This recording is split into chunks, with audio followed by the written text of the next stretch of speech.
Assalamualaikum warahmatullahi wabarakatuh.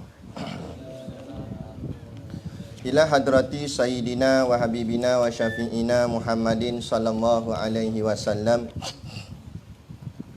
wa ila arwahi abaihi wa ikhwanihi minal anbiya'i wal mursalin salawatullahi wa salamuhu alaihi wa alaihim ajma'in wa ala ali kulli wa sahabati wal qarabati wa tabi'in wa tabi'i tabi'in bi ihsanin ila yaumiddin wa ila arwahi walidina wa muallimina wa dhawil huquqi alaina ajma'in wa khususan ila hadrati Syekh Ibnu Aqil bisiril Fatihah. A'udzubillahi minasyaitonir Bismillahirrahmanirrahim. Alhamdulillahirabbil alamin arrahmanir rahim maliki yaumiddin iyyaka na'budu wa iyyaka nasta'in ihdinas siratal mustaqim siratal ladzina an'amta 'alaihim ghairil maghdubi 'alaihim waladdallin. Amin. Bismillahirrahmanirrahim. Alhamdulillahi hamdan katsiran kama amar. Asyhadu an la ilaha illallah wahdahu la syarikalah wa asyhadu anna sayyidana Muhammadan abduhu wa rasuluh. Allahumma salli wa sallim ala sayyidina Muhammad wa ala alihi wa ashabihi wa tabi'ina lahum bi ihsanin ila yaumiddin. Subhanaka la ilma lana illa ma'alamtana innaka antal alimul hakim. Rabbi syrah li sadri wa yassir li amri wahlul 'uqdatam min lisani yafqahu qawli wa la haula wa la quwwata illa billahil aliyil azim. Amma ba'. Kita sambung pengajian kita kitab Zadul Muta'allim yang kita tangguh lama juga, iaitu Zadu artinya bekalan, Al-Muta'allim pelajar, bekalan pelajar. Kitab asas fardu ain yang melengkapi keseluruhannya insya-Allah. Kita sambung muka surat yang ke-26 pada tajuk beriman dengan hari kemudian. Hari kemudian tu maknanya hari akhirat lah. Qala al-muallifu rahimahullahu ta'ala wa nafa'ana wa iyyakum bi ulumihi fid daraini amin ya rabbal alamin. Kata pengarang kitab, yakni Syekh Ibnu Aqil. Pengarang kitab ni namanya Syekh Ibnu Aqil. Tiap-tiap seorang Islam wajib percaya bahawa akan datang satu hari satu hari sekalian. Ya. Namanya dia dah pecah. Satu hari sekalian yang bernyawa akan mati dan sekalian makhluk akan binasa.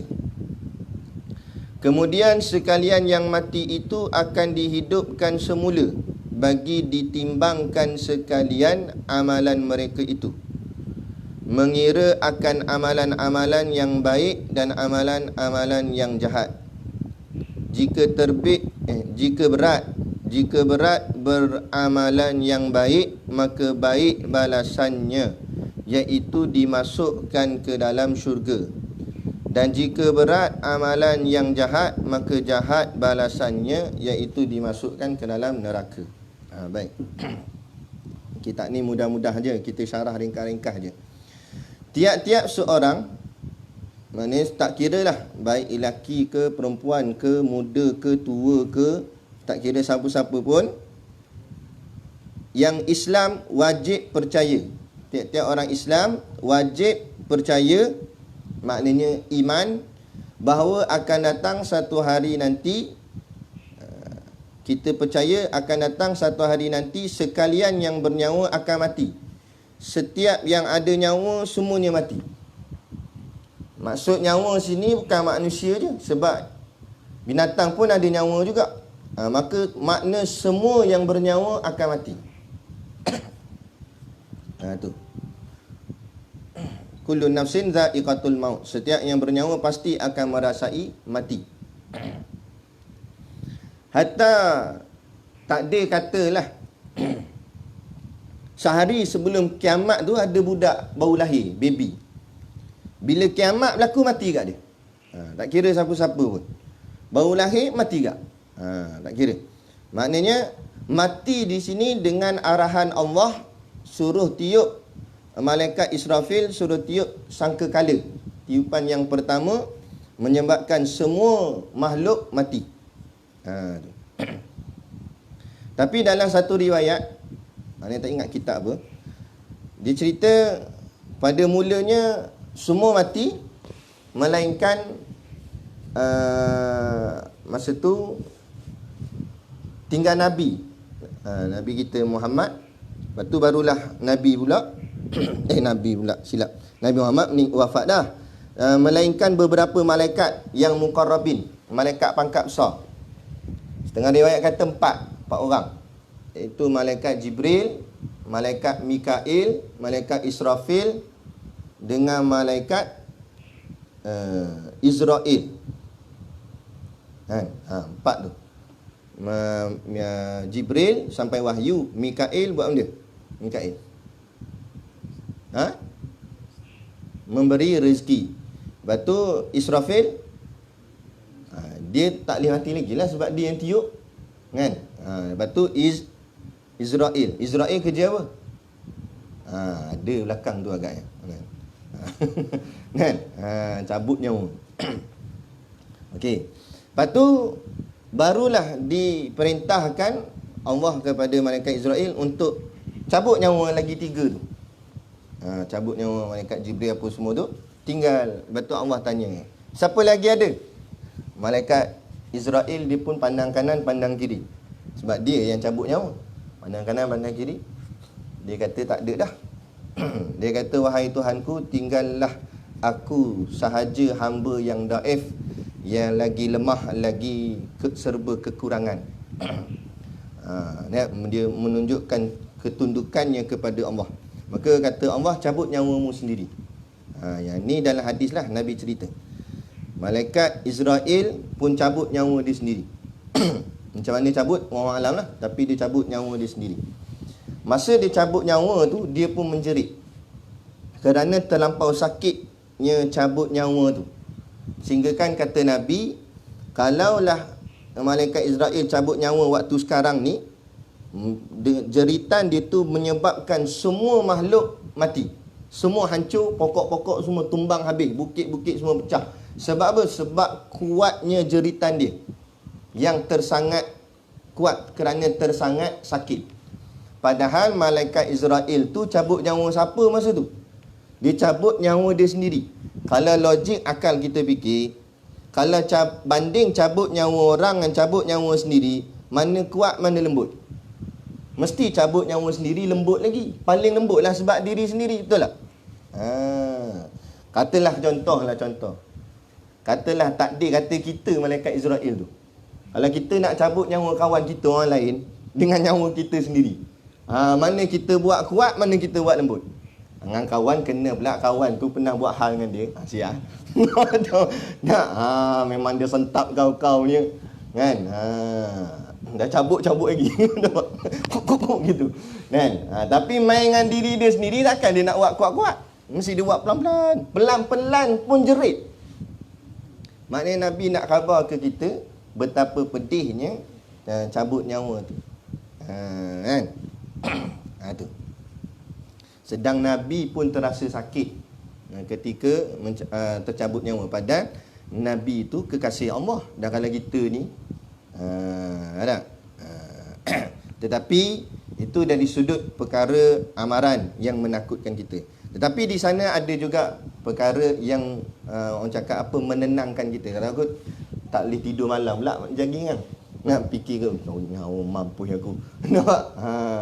Jadi ada berita baik ni juga. Berita baiknya bagi orang yang rapat dekat dengan Allah Ta'ala, yang banyak amalnya, amal solehnya baik, hubungannya dengan Allah baik, hubungannya dengan sesama manusia, dia ni orang yang soleh, yang baik. Maka walaupun memang hakikatnya cabut nyawa tu memang sakit, itu tak kira siapa-siapa pun, memang sakit. Tapi kata Tok Guru, bagi orang yang taat kepada Allah, sakit tu akan tenggelam. Dek kerana fakashafna, Allah buka pintu langit, Allah tunjukkan pada dia tempat mana dia nak pergi. Mana dia nak pergi. Dia kalau takdir dia ni pergi syurga, maka dekat pintu langit tu lambaian bidadari pada dia. Abang tu. Kan? Bidadari tata ke dia, nampak burung berkicau-kicauan, taman-taman syurga yang sangat cantik. Dan kalau tengok suatu benda yang cantik, kemudian dalam masa yang sama benda yang sakit, maka yang sakit akan tenggelam. Dek kerana melihat terlampau takjub melihat sesuatu yang sangat cantik. Faham? Contohlah, contoh. Kita Kementerian Kesihatan minta kita kena buat saringan.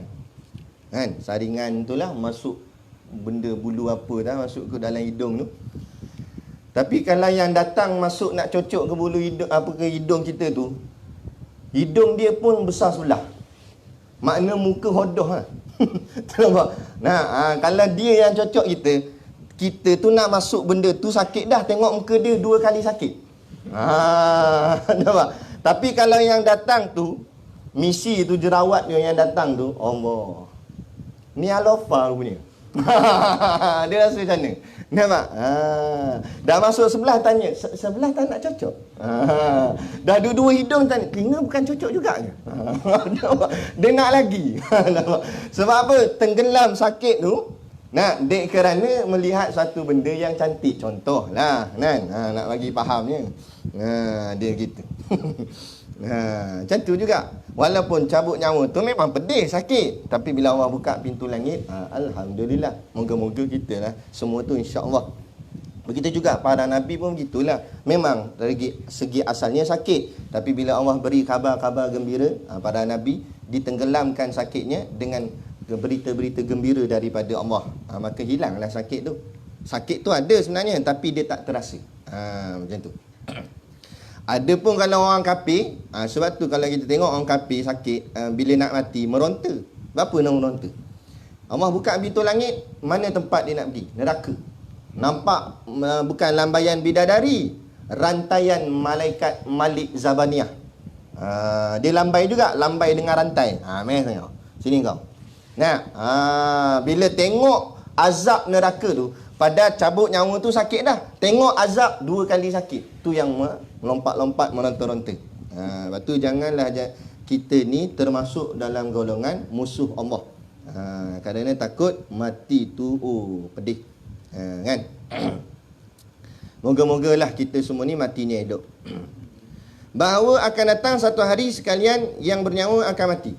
Lain kali Allah pun perintah malaikat Israel cabut nyawa dia. Lain kali tak ada. Lepas tu Allah tanya, siapa lagi yang ada? Siapa jawab? Tak ada siapa dah jawab dah, sebab tak ada siapa. Masa itulah Allah nak bangga dengan dirinya, berkata, akulah yang berkuasa ke atas segala-galanya. Masa itulah nak membuktikan mana orang yang hebat-hebat, Donald Trump ke, siapa-siapa ke, kan? Mana-mana kerajaan, negara, dunia ke, mana yang hebat, mana kamu sekarang? Tak ada siapa yang hebat melainkan semata-mata Allah. Itu jangan sombong. Dan sekalian makhluk akan binasa. Semua yang bernyawa mati. Kemudian yang makhluk-makhluk lain yang tak ada nyawa tu binasa. Binasa tu maksudnya hancur. Ada setengah riwayat kata bukit-bukit ni diangkat, kemudian dihampas-hampas sehingga semuanya menjadi debu. Hancur tu ibaratnya macam kita masukkan satu benda dalam blender. Asal benda ketul, tapi jadi semua jadi hancur, jadi debu-debu, jadi kecil-kecil halus. Semua hancur. Ada. Sebab itulah bodohlah satu manusia yang dia sibuk mengejar sesuatu yang akan hancur. Lebih baik kalau orang yang bijak, dia mengejar sesuatu yang tidak hancur. Apa yang tak hancur? Iaitu amal, pahala kita. Pahala tak hancur. Nak bawa balik pahala lah. Tapi kalau kejar dunia, rumah besar, duit ringgit, kaya raya, kan? Tak jadi apa. Semuanya akan hancur. Satu hari nanti, mata wang dunia akan jatuh. Dolar US sekarang ni, duit negara ni, seluruh dunia ni, dia bergantung dengan US dollar. Kalau dolar dapat stabil, maka ekonomi seluruh dunia pun stabil. Tapi kalau dolar jatuh, habis pun yang lain pun jatuh. Satu hari nanti bila duit ni jatuh, berapa juta mu ada pun kosong. Tak ada nilai. Duit tu jadi kertas je. Memang duit ni sekarang kertas dah. Tapi kertas tu masih lagi nampak ada nilai. So kertas tu tak ada nilai. Orang bagi duit pun tak ada siapa nak ambil. Masa tu yang bernilai satu je, iaitu agama Islam. Waktu bila? Kedatangan Imam Mahdi nanti. Tunggulah. Lepas tu tak payahlah. Mana duit yang kita ada, memang kita kena cari, bukan suruh tak cari, tapi cari untuk digunakan ke jalan akhirat. Nak cari duit untuk nak duduk di pondok, boleh buat makan minum sikit-sikit, nak buat beli kitab dan sebagainya, apa-apa yang berkait dengan urusan agama lah, lepas tu nak bagi hidup tu selesa lah sikit. Pintu roboh ke, boleh beli pintu, tak adalah melopong pondoknya, tak ada pintu contoh, apa-apalah. Jadi itu keperluan yang kita kena ada, bukanlah suruh bermewah-mewah. Kalau kita dapat rezeki lebih, bukan suruh pergi buang duit tu, bantu orang lain, bantu orang yang susah. Itu cara dia.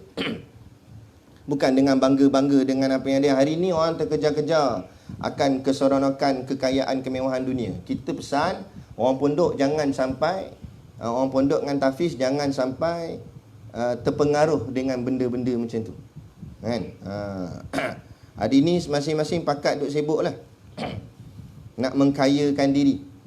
Sampaikan hari ni tak kisah halal ke haram, hantam. Buat iklan, dalam iklan ada orang buka aurat.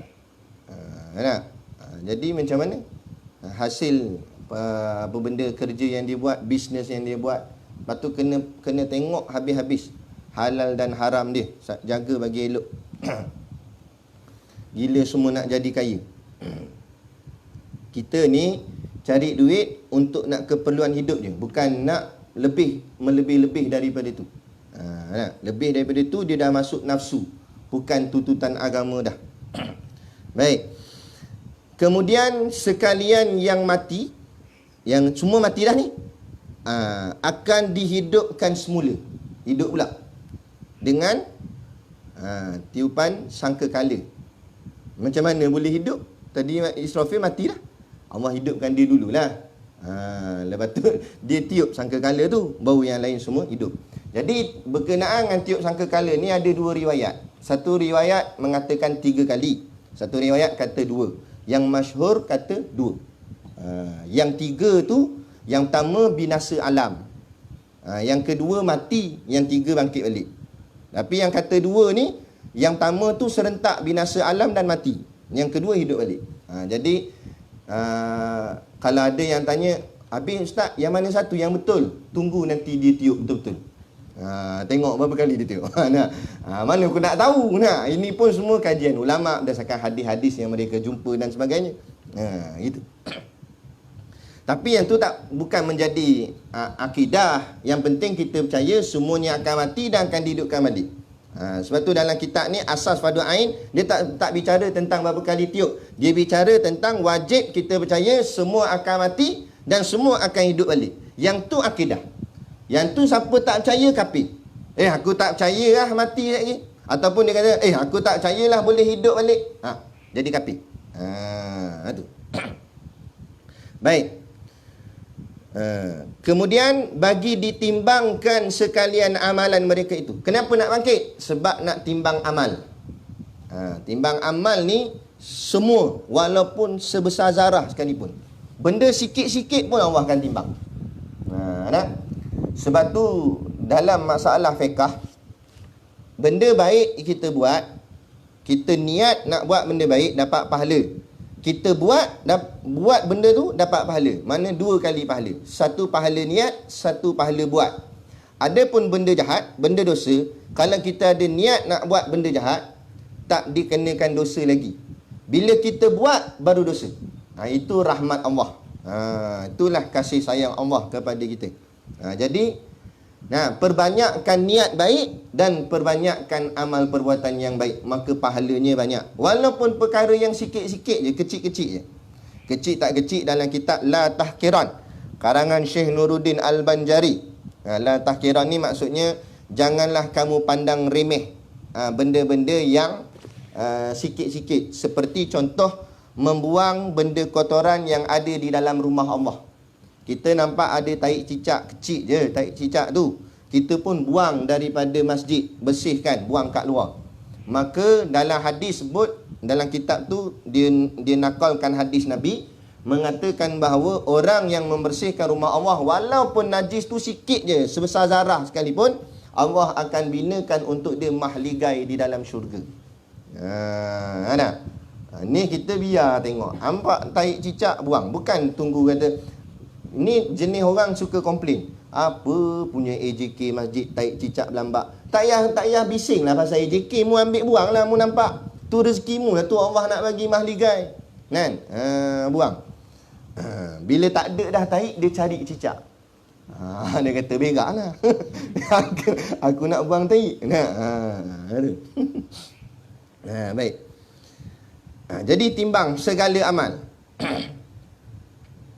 Tapi kalau ikut dia punya rentetan bab kiamat ni, dia bukan lepas-lepas timbang tu confirm selamat. Nak kena lalu titian sirat pula. Walaupun dia timbang amal tu dah lepas dah amal dia, maknanya berat ke pahala. Tapi nak lalu kat titian sirat belum tentu selamat, takut jatuh. Walaupun katalah takdir kata timbang pahala tu berat dah. Dia pun kata alhamdulillah lega. Dah tu nak lalu titian sirat, lalu jatuh. Tak selesai jugalah. Pergi masuk neraka jugalah dulu maknanya. Lepas tu nak sampai ke pintu syurga tu bukan senang. Bila bukan senang, sebab tu para sahabat bila dijanjikan syurga pun mereka tetap berjuang. Sebab mereka tahu nak boleh sampai ke pintu syurga bukan senang. Banyak ujian dia. Ujian di dunia satu hal, ujian nanti di hari akhirat lagi satu hal. Mengira akan amalan-amalan yang baik dan amalan-amalan yang jahat. Semua amalan baik Allah timbang, semua amalan jahat Allah timbang. Kemudian timbul satu persoalan, orang tanya ulama. Kita orang beriman, orang Islam ni, ya Allah timbang pahala dosa. Persoalannya orang kafir Allah timbang juga ke tidak? Maka di situ khilaf di kalangan ulama. Setengah pandangan mengatakan timbang juga. Kerana dalilnya Allah nak menunjukkan keadilannya. Walaupun memang dia tak ada pahala sebab dia kafir, tapi timbang juga sebab nak tunjuk adil. Itu satu pandangan. Pandangan kedua kata tak timbang. Sebab apa tak timbang? Dah tahu dah dia alamat dia memang neraka dah sebab dia kafir, timbang buat apa lagi? Itu satu pandangan. Jadi wallahu a'lam, serah pada Allah. Bila bahagian khilaf, dia tak jadi akidah. Dia jadi hanya maklumat tambahan kepada kita sahaja. Adapun benda yang tetap dah sepakat semua ulama, itu akidah. Mana akidah? Akidah ialah semua orang beriman akan ditimbang amalan baik dan juga amalan jahat. Adapun orang munafik dan kafir, itu terserah pada Allah. Wallahu alam, kita tak tahu. Baik. Jika berat beramalan yang baik, jika bahagian amalan baik itu berat pahalanya, maka baik balasannya. Confirm lah dah, kalau amalan baik dia beratlah bahagian balasan dia, balasan baiklah, iaitu dimasukkan ke dalam syurga. Dan jika berat amalan yang jahat, maka jahat balasannya, iaitu dimasukkan ke dalam neraka. Tidak ada benda yang paling teruk dan paling menyusahkan melainkan neraka.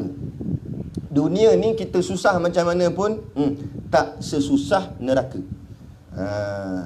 Kerana dalam satu riwayat yang lain mengatakan, kalau ahli neraka dialihkan apinya, dikeluarkan daripada neraka, kemudian dimasukkan ke dalam api dunia, nescaya mereka berjoget. Kenapa berjoget? Sebab sejuk. Nak mengatakan bahawa teruknya api neraka tu. Padahal api dunia panas dah, tapi nak kata sejuk lagi api dunia banding dengan api neraka. Tu cerita dia. Jangan awak main. Jadi kita bila nak buat dosa dan sebagainya, ingatlah neraka tu macam mana balasan dia. Tetapi ini ancaman. Macam kita selalu sebut. Dia kalau nak sampaikan dakwah, dia kena bawa dua. Ini maklumat tambahan kepada da'i. Kita semualah yang nak jadi asatizah, alim-alim ulama'. Nak kena ada dua. Yang pertama, ancaman. Kan? Yang kedua, berita gembira. Kerana Nabi dalam menyampaikan dakwah, Nabi bawa dua ni. Ancaman, neraka. Berita gembira, syurga. Jangan ancam je. Bagi kau mampulah hang. Mampulah. Kena bakar habis mampu. Mampu saja 4 kali. Nampak? Lepas tu dia tutup kuliah. Kawan tu balik menong. Tak boleh tidur. Orang terlampau takut menggeletar-geletar tangan. Siang ke kawan tu. Ada gak berita gembiranya supaya memberi harap. Ada harapan. Jadi harapannya benda tak sebut dalam ni, kita tambah.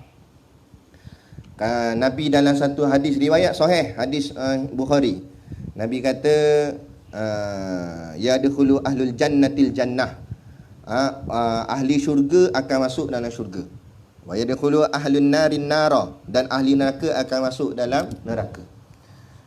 Kemudian tiba-tiba, tapi benda ni mungkin tak pastilah, agaknya semua dah habis dah masuk syurga, semua dah habis masuk neraka.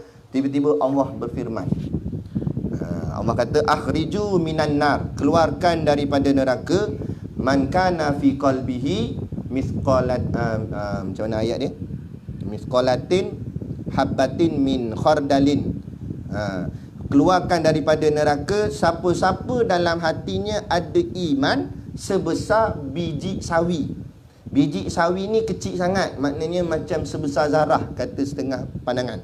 Jadi maknanya walaupun iman dia kecil je dalam hati, Allah perintahkan akhriju minan nar, keluarkan dia daripada neraka. Jadi satu lagi pandangan ulama' kata yang dimaksudkan iman yang paling kecil ialah satu orang yang pernah mengucap sekali je kalimah la ilaha illallah. Sekali je semua hidup dia. Dia pernah sebut, maka jadi iman. Tapi mesti dia beriman dengan dua kalimah syahadah. Dia mesti Islam lah. Kafir disebut dari Allah saja tak jadi Islam. Sebab syarat Islam dua kalimah syahadah. Maknanya orang Islam dah lah. Kan? Tetapi mungkin dia banyak dosa dan sebagainya, tapi dia ada iman. La ilaha illallah tu ada kalimah dia. Maka itulah maknanya sekecil-kecil iman. Sebab tu kita dianjurkan oleh ulama' suruh bertahlil, berzikir macam kita buat lepas mayang, la ilaha illallah. Dah kita sebut kat 100 kali. Moga-moga kena, dapatlah Allah selamatkan. Kan? Kalau satu pun Allah selamatkan, dan kalau 1 kali, itu 1 kali kalau sehari tu je. Dan kalau banyak kali, tiap-tiap hari dan sebagainya. Dan ambil satu amalan. Kita pernah baca dalam kitab Kifayatul Muhtaj. Takut kalau lupa, kita mengingati balik. Amalkan zikir la ilaha illallah 70,000 kali. Dah cukup 70,000 kali, mohon hajat dengan bertawasul atas zikir tadi. Maknanya kalau dah cukup dah 70,000 kali, kata gini, ya Allah, kalau engkau terimalah amalan zikirku 70,000 kali kalimah la ilaha illallah, maka aku mohon apa? Sekian? Dah mohon apa? Mohon gini. Lepas tu, kalau engkau terima ya Allah, moga-moga insya-Allah dapat. Kata ulama, kalau ikhlas zikir tu dapat insya-Allah. Tapi 70,000 kali, dia kata tu dia 70,000 kali macam mana nak buat? Bukan sekaligus nak buat, dan buat walaupun sikit-sikit, tapi kira berapa. Sebab tu kaedahnya yang ana ajar, kita amalkan, kalau boleh amalkan setiap kali pas mayang zikir la ilaha illallah, jangan kurang daripada 200. Jangan kurang daripada 200. 200 kejap je, tak sampai berapa minit je, kan? Mula-mula kita buat rentak slow, lama-lama makin laju sikit, tapi jangan laju melampau-lampau sampai itu terencat nama dia. Tak ada bunyi dah ayat ni. Biar kalimah tu sebutir-sebutir bunyi, walaupun laju. La ilaha illallah, la ilaha illallah. Tapi jaga satu, la tu mesti panjang, jangan pendek. Jangan la ilaha illallah, la ilaha illallah, la ilaha. La tu jadi pendek.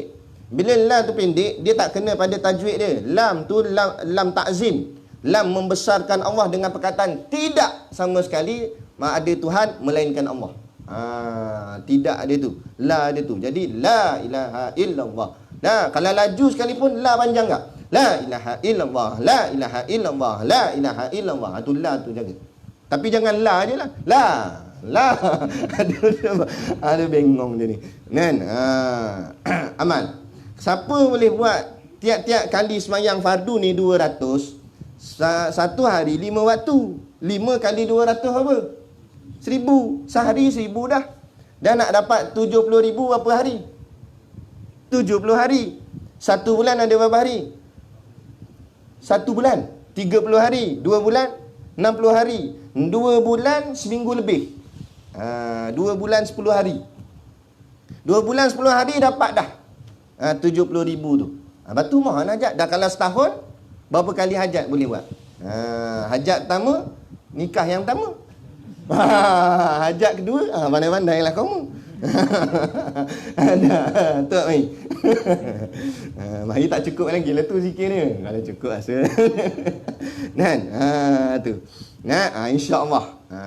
Tapi janganlah yang tu dulu, hajat dulu ya Allah. Istiqamahkanlah diriku dalam agama. Itu hajatku. Dan matikanlah aku dalam iman. Sebab yang tu dulu. Sebab tu yang nak lepaskan kita ni daripada azab neraka dan masuk syurga.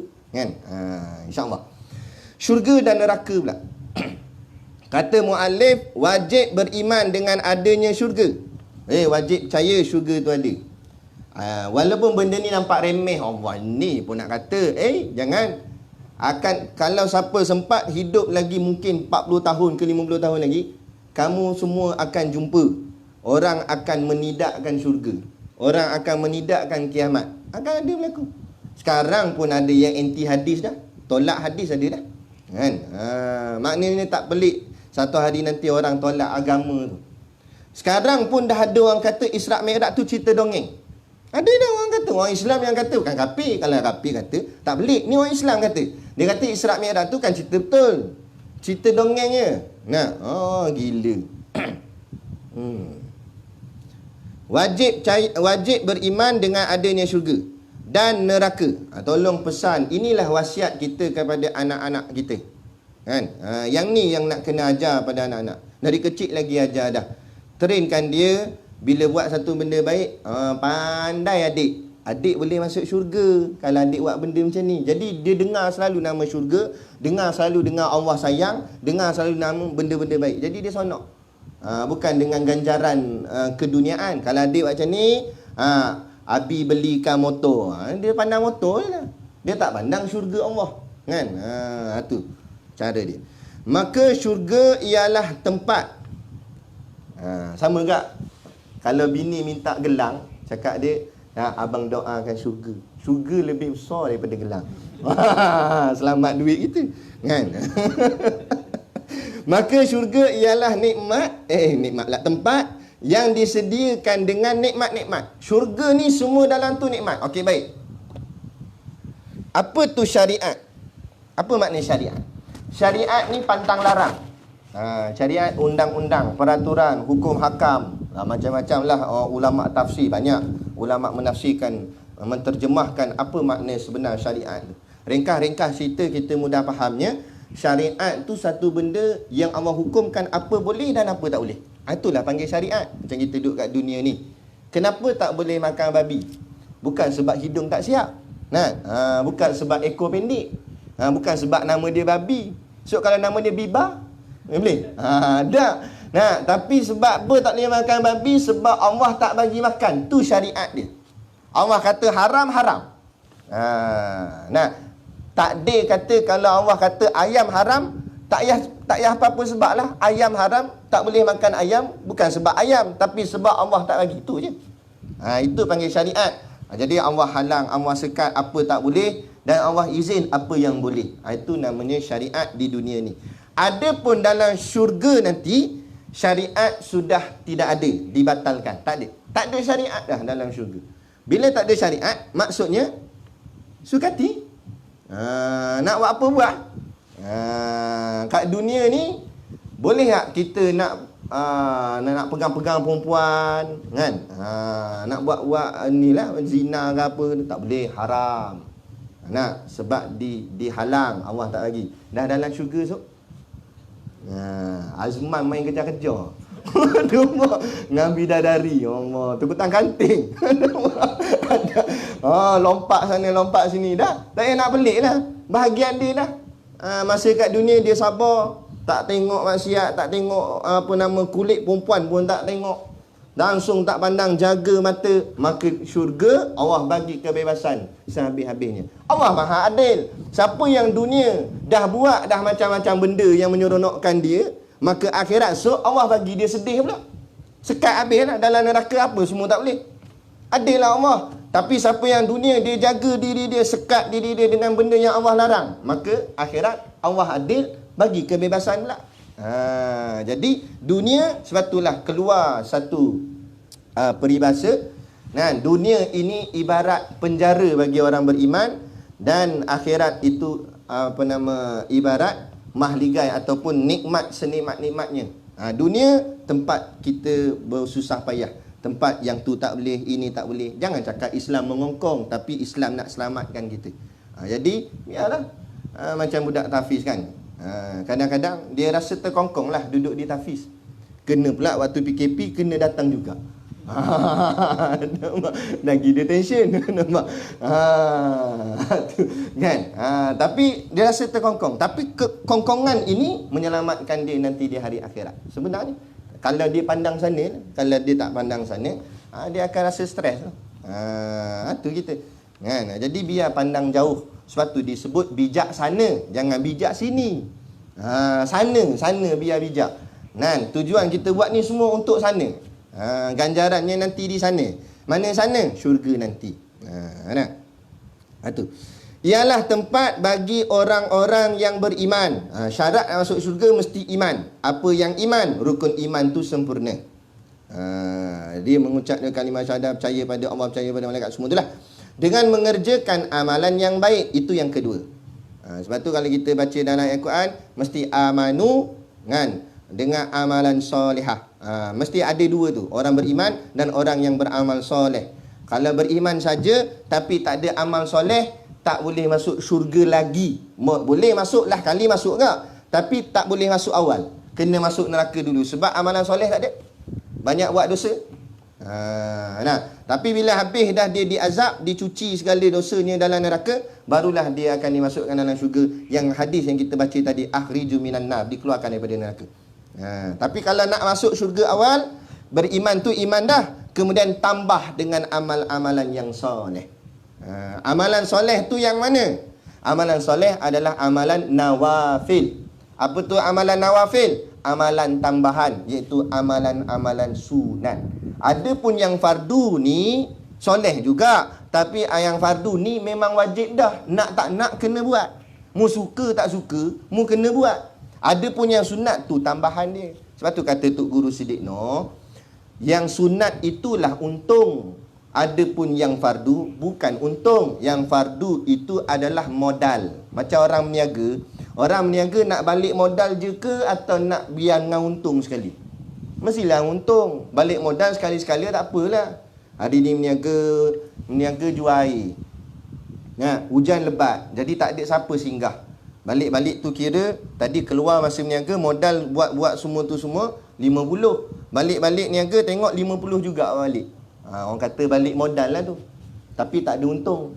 Dia pun kata tak apalah, hari ni tak ada untung tak apa dah, yang penting tak rugi. Sebab apa tak rugi? Sebab balik modal kan.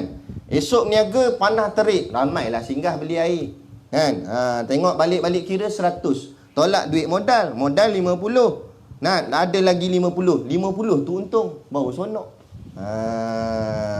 Tapi kalau 4 tahun niaga semua balik modal, macam mana? Tak untung-untung. Payung makin lama makin koyak. Nampak? Meja makin sengit. Tangkai cedok air makin pendek. Cedok pun tak sampai dah. Lagi nak kena beli baru pula. Tapi untung tak ada, buat balik modal je. Rugi juga akhirnya. Lepas tu kita jangan buat jadi balik modal je. Tambah dengan amalan-amalan sunat. Semayang sunatnya Kan? Apa-apalah dengan zikirnya, wiridnya, apa semua itulah amalan-amalan sunat. Tambah dengan pakaian kita, berjubahnya, berserbannya. Enggak, tapi tak pakai dah serban. Tu kelah dulu pakai pula. Yang ni tak pakai dah. Tu semua benda-benda sunat. Tambah-tambah dengan amalan-amalan sunat. Berjanggutnya. Tu. Untuk bila banyak ni, moga-moga dapat masuk syurga. Syurga pula ada tingkatan. Dalam kitab Kifatul Muntah kata ada 8. Setengah riwayat kata 7. Wallahu alam lah. Kan? Ada tingkat-tingkat. Walaupun takdir lah kata kita berjaya masuk syurga. Bukan takdir lah, moga-moga sungguh lah. Kan? Dapat masuk syurga. Tapi syurga tingkat 1. Bawah sekali. Dia pun mula sonok sangat dah. Tengok-tengok kawan dia naik tingkat 8. Nak pergi mana? Atas kali. Dia cemburu. Cemburu tu tak ada. Padahal masuk syurga dah. Tapi sebab tengok kawan dia duduk tingkat 8. Atas kali tu penthouse. Atas kali tu syurga tu sama dengan Nabi-Nabi. Bawah ni dengan bidadari je lah. Kan? Atas kali tu paling hebat. Bidadari dia lagi lawa daripada bidadari yang bawah. Lawa dah bidadari yang tu. Tapi atas lagi hebat. Lagi power. Dia tengok jealous. Allah. Dia pun tanya kawan dia. Kita sekolah sama-sama Mahat Tahfiz Qiyam. Kenapa hang lebih? Aku sini 1. Hang naik sampai sana. Kawan dia kata, aku ada tambah amal lebih 1. Apa dia? Pakai serban sama pakai serban dah. Jubah sama jubah dah. Lepas tu apa yang hang lebih? Aku suka senyum kat orang. Sebab senyum satu sedekah. Pahala senyum. Tapi jangan sampai tak ada orang pun senyum. Tu gila namanya. Tak ada orang pun tak kena. Jangan buat muka ketat senyum. Satu pahala. Amalan kat tu. Tu. Lepas tu Syekh Nuruddin masa ana daurah dengan dia, dia pesan. Dia kata jaga amalan-amalan sunat dalam semayang. Sebab amalan ibadat yang paling besar sekali solat lah. Jadi amalan sunat yang paling besar adalah amalan sunat yang ada dalam solat. Sebab amalan tu paling besar dah semayang ni. Tiba-tiba ada sunat dalam semayang. Maka sunat dalam semayang lah yang paling besar sekali. Maka jagalah amalan sunat dalam semayang. Contohnya, turun berdiri nak turun rukuk. Angkat tangan tu sunat. Kita nampak remeh je. Tapi itulah amalan yang besar sehingga boleh menyebabkan seseorang berubah darjat syurganya. Kerana dengan angkat tangan turun rukuk. Padahal mudah je. Kita buat malas. Kalau angkat pun gitu. Sikit kan. Angkat betul-betul. Allahu Akbar. Banyak lagi amalan-amalan sunat. Kan?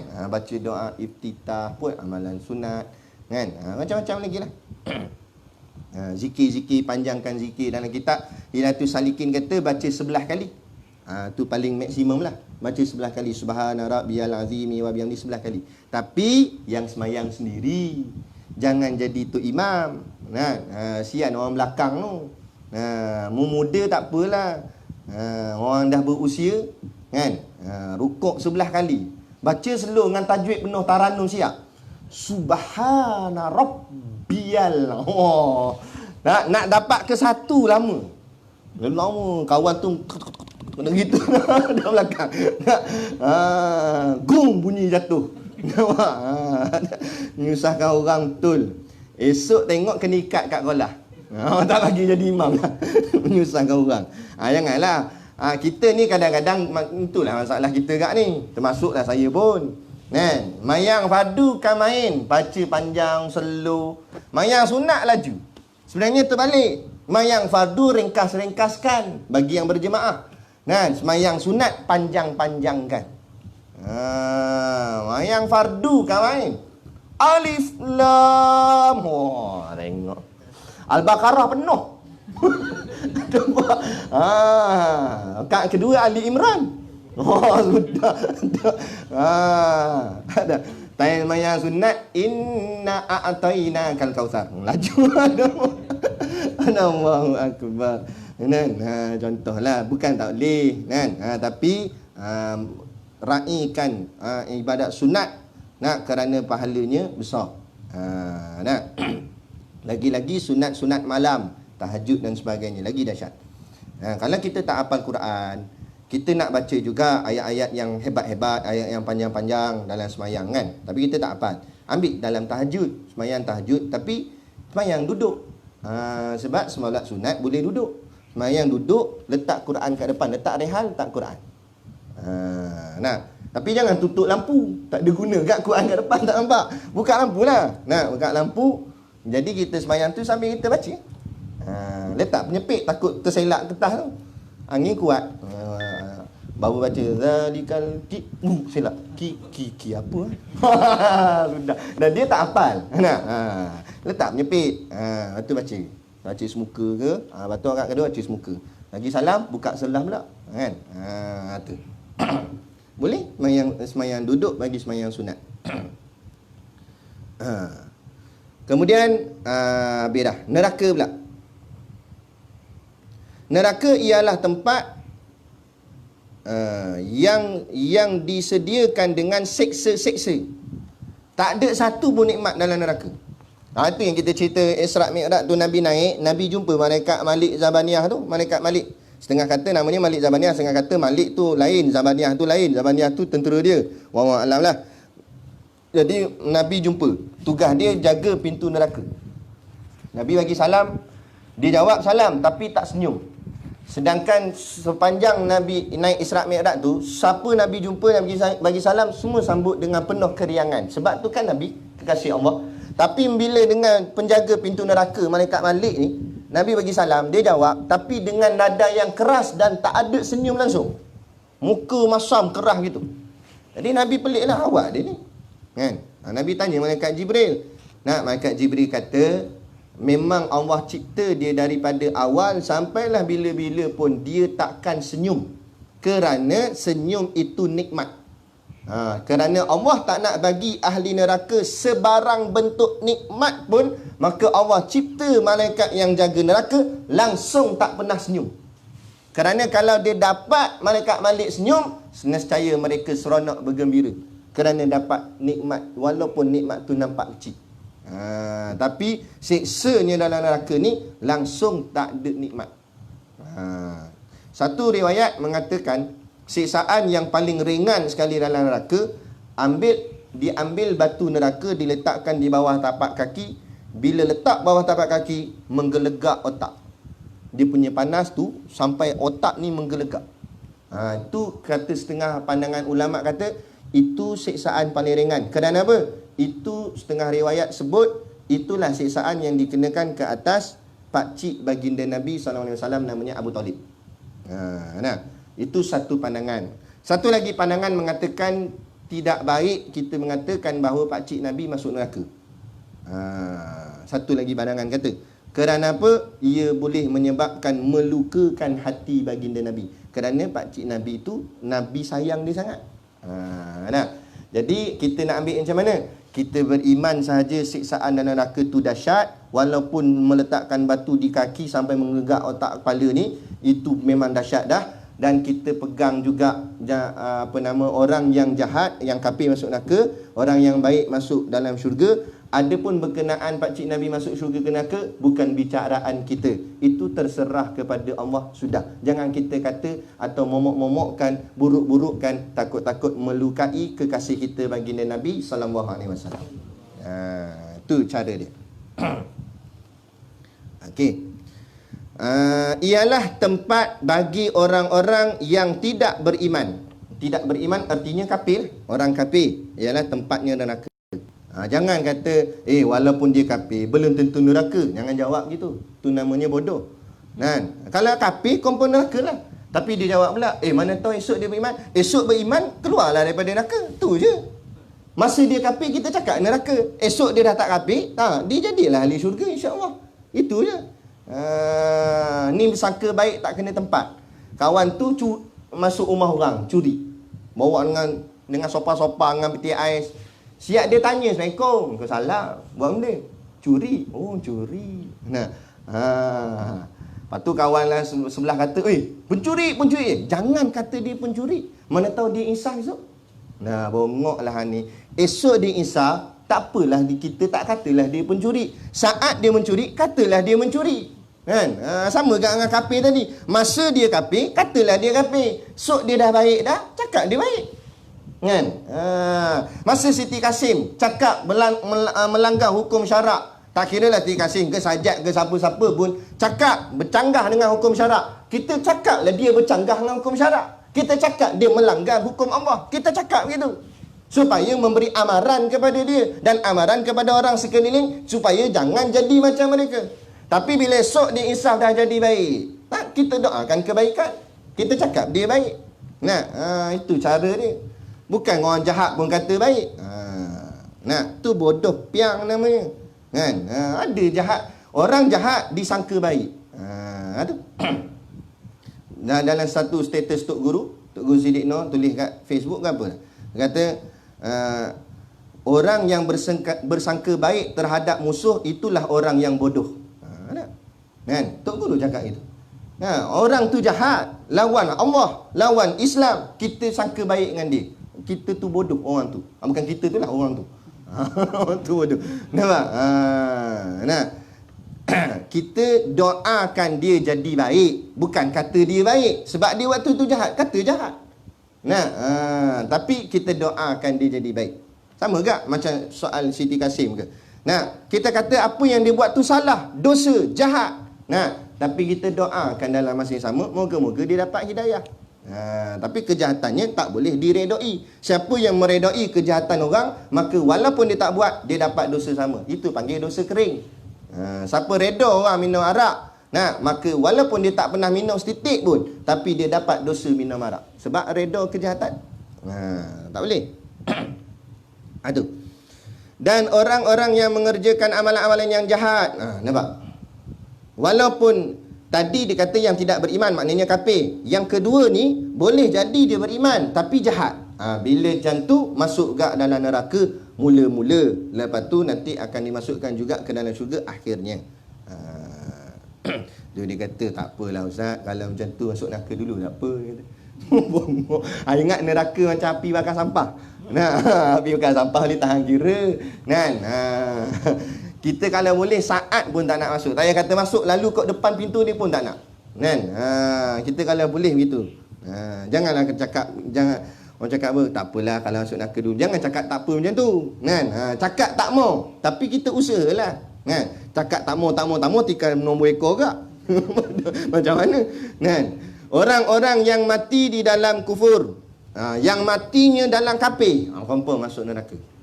Tapi kalau dia sekarang kafir atau jahat, tapi mati tak nampak lagi, macam mana? Tengok-tengok matinya beriman, dia ahli syurga insya-Allah. Tapi kalau masa hidupnya beriman, soleh, tiba-tiba hujung hayatnya mati dalam keadaan berzina, jahat dan sebagainya, ataupun keluar daripada Islam, murtad, jadi kafir, maka matinya kafir, duduk dalam neraka. Walaupun katalah contoh dia hidup 100 tahun, 99 tahun duduk pondok saja, 99 tahun tu. Quran 30 juzuk siap dengan 4 kitab tafsir dalam kepala, hadis 400,000 dalam kepala, tapi tahun yang terakhir tu dia murtad, keluar daripada Islam, mati dia tak terpakai 99 tahun punya amalan. Masuk dalam neraka, duduk dalam neraka abadan-abadan selama-lamanya. Sebab tu yang dikira ialah hujung. Jadi jangan syok saja. Walaupun mungkin hari ni kita macam ni, belum tentu esok kita macam ni. Faham? Kan? Sebab kita tak tahu hujung kita bila. Maka bersangka-sangkalah setiap hariku hujungku. Maka kenalah setiap hari jadi baik aja. Sebab tak tahu hujung tu tang mana. Kan? Kalau tahu hujung, boleh enjoy dulu. Kan? Dia tampar atas dahi ni, rotek mati bila. Kan? Dia pun tanya kawan kita, dia tengok aku mati le. 2048. Dia cocok langit lu. Joget habis tengok. Serban buat pusing. Nampak. Nak. Sonaklah tengok tahu mati bila. Tapi masalah sekarang mati tak tahu bila. Kan? Kalau tahu tak senanglah, tapi Allah rahsiakan supaya liyabluwakum ayyukum ahsanu amala. Allah nak uji di antara kita siapa yang banyak amalannya, baik orangnya. Orang-orang yang mati di dalam kufur, kafir, kekal ia di dalam neraka. Kecuali yang tidak kafir. Maksud tak kafir, dia ada dosa banyak tapi imannya ada. Dia akan tak kekal, dia tidak akan kekal dalam neraka, dia akan keluar juga daripada neraka. Contoh, walaupun dia ni jahat tu, jahat segila-gilanya lah jahat. Kat Bukit Aman tu nombor 1 nama dia. Most wanted, hidup atau mati. Nampak? Memang sejahat-jahatnya. Tapi dalam hati dia tetap ada iman. Bila tanya siapa Tuhan? Allah. Nabi Muhammad. Tapi jual dadah apa semua. Nah, katalah jahat sangat. Kan? Walaupun begitu, dia akan diseksa dalam neraka atas kejahatannya dan akan dikeluarkan daripada neraka, masuk dalam syurga. Sebab apa? Sebab dia ada iman. Itu yang tadi kata sebesar biji sawi tu.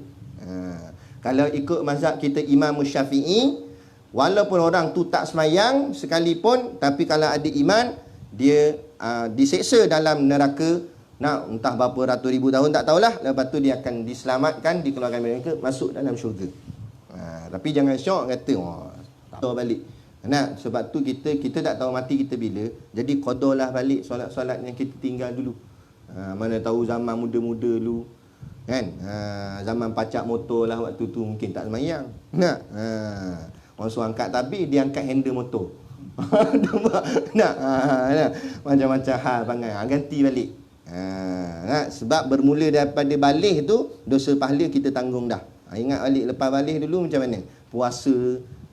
Puasa, orang panggil puasa yuk-yuk. Kat luar buat letih. Tak tahu ni cili ada kat celah gigi ni. Kau 12 tengah hari. Macam mana celah gigi ada sini? Ni ada cili. Macam ada seorang member Ana tu. Dia depan orang dia buat letih. Tengok pukul 3 petang berak. Nampak? Orang pun pelik. Apa dia berak? Patut kalau berak ni pagi dah. Lambatnya perut dia tu. Nampak? Rupanya makan tengah hari tadi. Tu yang dia berak tu. Makan tu. Tak guna betul. Nampak? Pakai plastik hitam beli. Lepas tu jangan. Jadi kalau kafir duduk dalam neraka tu. Sebab itulah di awal kitab kita belajar sifat 20 dulu supaya jangan jadi kafir. Supaya ada iman. Iman kita betul. Kan? Sebab kalau takdir katalah semayang tak pernah tinggal, tambah pula dengan semayang sunat, serban 2 lapis ni, 2 ekor ni turun gini. Kan? Kayu sugi ni celah telinga dua-dua, satu kat mulut. Nampak? Hebat. Tasbih buat gelang siap, pakai rantai satu tasbih. Hebat tasbih. Ridak siap ni, ikat kat pinggang terus ridak. Hebat. Pegang tongkat macam Tok Wali. Tapi tanyanya ajaran ikut mana? Syiah dia kata. Duduk dalam neraka selama-lamanya. Okey. Yang disebut yang ni anda dengar daripada pandangan ulama lah. Akidah ahli sunnah wal jamaah 2 ya. Yang ni kita lah akidah ahli sunnah wal jamaah ni Sunni, satu lagi Wahabi. Wahabi yang tidak menyimpang. Kan? Adapun selain ni, tak kira nama Syiah ke, ayah Pin ke, ayah Pan ke, tak kira lah apa nama pun, semua finnar, dalam neraka. Lepas tu jangan kita terus mengkafirkan Wahabi. Sebab belum tentu dia kafir. Takut kalau dia tak kafir, kafir tu patah balik kat kita. Jaga-jaga. Kan? Yang betul-betul kafir ni bukan duduk atas nama sebenarnya. Bukan duduk atas nama ahli sunnah wal jamaah beriman, Wahabi ni, bukan. Kafir ni nak tahu kafir tak kafir, 2 syarat. Dia menidakkan Allah sebagai Tuhan, menidakkan Muhammad sebagai Rasulullah. Kafir. Adapun kalau yang lain-lain tu termasuk lagi dalam masalah khilafiyah dan sebagainya. Cumanya kita tidak mempersetujui pandangan mereka Wahabi dan sebagainya. Kita ikut ulama-ulama kita ahli sunnah wal jamaah. Adapun isu mereka tu kita serah kepada Allah lah. Kan? Kita tak mahir dalam bab tu. Itu serah pada Allah. Jangan sibuk lawan ke Wahabi yang dia sifat 20 satu hapuk pun tak ada. Tak tahu apa. Yang dia tu tersalah terpesong akidah. Kan? Jangan macam tu. Jadi tugas kita bukan nak suruh buruk-buruk orang lain. Tugas kita lah belajar. Kita belajar ilmu akidah, belajar ilmu sifat 20. Kita mendalami, biar kemah, biar pegang elok. pegangan kita. Adapun pandangan-pandangan mereka yang lain, dah tahu dah apa yang dia kata tu tak kena dengan apa yang guru kita kata, dah payah ikut sudah. Ini tak habis-habis. Ada satu grup dimasukkan saya. Dia kata, ustaz, dalam grup ni ramai Wahabi. Ustaz bantai sikit. Saya pun left tu keluar. Tak ada faedah aku duduk main WhatsApp balah. Rugi masa. Baik kita mengaji, baca kitab, hafal ayat Quran ke hafal hadis, banyak pahala kita dapat. Tambah sembahyang sunat ke baca Quran, daripada duduk layan ke, sampai bila tak akan habis. Dia dengan hujah dia, kita dengan hujah kita. Bila nak selesai? Ada. Tu. Tu kalau dia kata tak boleh ustaz, pengaruh depa makin meluah dah ni. Jadi kamu luahkan pengaruh kamu ahli sunnah wal jamaah. Luahkan pengaruh sifat 20 kita. Nah, kalau mereka boleh luahkan pengaruh dia, kenapa kita tak boleh luahkan pengaruh ulama'-ulama' kita? Nah, macam mana nak luah kalau mu pun tak mengaji? Mu nak lawan Wahabi tapi mu tak mengaji. Dah macam mana? Tu. Ini yang banyak ni. Jadi kita mengaji, dalamkan ilmu kita, kita pertahankan iman kita, selamatkan iman adik-beradik kita, keluarga kita, kawan-kawan kita. Terjaga masyarakat kita. Dia gitu. Kekal ia dalam keadilan Tuhan, kita sambung akan datang. Seperti situ.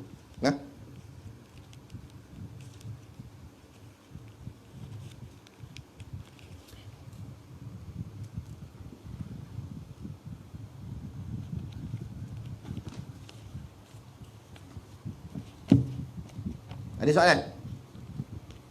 Tak ada. Jadi sekadar tu pada malam ni, hari ni hari apa? Oh, Khamis dah. Esok Jumaat lah. Lama tak sembahyang Jumaat. Jadi sekadar tu pada malam ini, tiang siap dah. Tak habis lagi? Oh tadi tak, oh hujan lah, betul lah, pagi tadi. Jadi sekadar tu pada malam ini, moga-moga Allah kita belajar tentang syurga neraka ni, maka moga-moga Allah masukkan kita dalam syurga dan Allah hindarkan kita, selamatkan kita daripada neraka. Sebab tu tambahan sikit lah, bila kita habis semayang tu baca Allahumma ajirna minan nar, jangan baca saja kosong gitu. Fahamkan dengan maknanya, ya Allah jauhkanlah kami daripada azab neraka. Kalau boleh Tuan Imam bacalah sebanyak 7 kali, kerana pintu neraka tu 7. Jadi setiap satu yang kita baca, kita bayangkan satu pintu, kita tolak. Ya Allah jauhkanlah kami daripada satu pintu neraka, satu. Baca 7 kali. Moga-moga Allah selamatkan kita daripada ke-7-7-nya sekali. Kan? Baca betul-betul. Kan? Baca dengan betul-betul. Jangan baca silap. Allahumma ajirna minan nar. Bukan Allahumma ja'ilna minan nar. Sebab kalau dengan makna ja'ala tu maknanya jadi. Ya Allah jadikan aku dalam neraka. Nampak? Tak kira masuk neraka, minta masuk neraka. 7 lah tu. Dia ingat baca 7 kali. 7 masuk. Nah, Allahumma ajirna minan nar. Jauhkan kami daripada api neraka. A'udzubillahi minasyaitonirrajim. Bismillahirrahmanirrahim. Alhamdulillahirabbil alamin. Wassalatu wassalamu ala asyrafil anbiya'i wal mursalin sayyidina Muhammadin wa ala alihi washabihi ajmain. Allahumma taqabbal minna salatana wa du'aana innaka antas samiul alim wa tub alaina innaka antat tawwabur rahim. Allahumma ja'al dinana dinan nabi Muhammadin sallallahu alaihi wasallam wa islamana islamal muslimin wa imanana imanal mu'minin wa salatana salatal khashiin wa a'malana a'malas salihin wa niyatana niyatal mukhlisin wa dhunubana ya Allah dhunubal mustaghfirin wa hayatana hayatal ulama wa mautana bimautis syuhada wa adkhilnal jannata ma'al anbiya'i alaihimus salatu wassalam. Rabbana atina fid dunya hasanah wa fil akhirati hasanah wa qina adzabannar wa qina adzabannar wa qina adzabannar. Wa sallallahu ala khairi khalqihi sayyidina Muhammad wa ala alihi washabihi wasallam. Subhana rabbika rabbil izzati amma yasifun. Salamun alal mursalin walhamdulillahi rabbil alamin. Amin ya rabbal alamin. Taqabbalallahu minna wa minkum. Takbir.